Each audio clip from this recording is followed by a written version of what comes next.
Well, let's get into this a little bit further with Sreeram Chaulia. Sreeram is Professor and Dean at the Jindal School of International Affairs. Good to see you, Sreeram.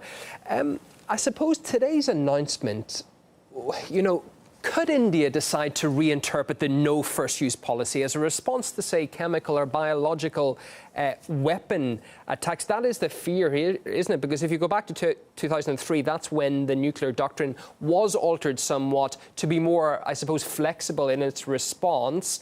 Could that be chipped away further?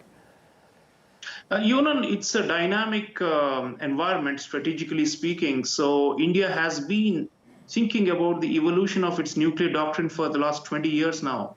So 1999, after they went nuclear, India adopted this no first use principle along with something else called the credible minimum deterrent. And they stopped testing any more weapons after that. It was called a moratorium. So since then, what has happened is, the world has changed. Pakistan's nuclear arsenal has grown by some accounts. It is the fastest growing arsenal in the world. And the Chinese arsenal remains more than double or even 3 times larger than that of India.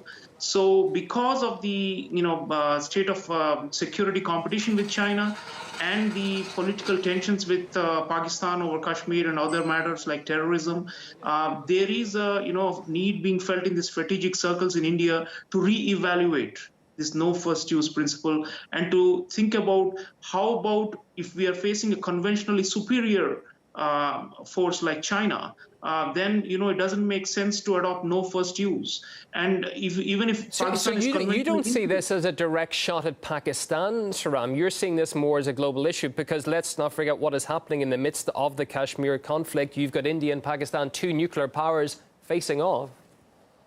No, these are both. So the Chinese is the long-term strategic threat, which has forced us to do a rethink for many years. But Pakistan does matter because, there is something called nuclear blackmail, which Pakistan has been using against India, by which they say that, look, we are both nuclear armed, so we cannot afford an escalation to a full-scale war. And so you have to bear with the jihadist terrorism that they sponsor across our border in Indian Kashmir.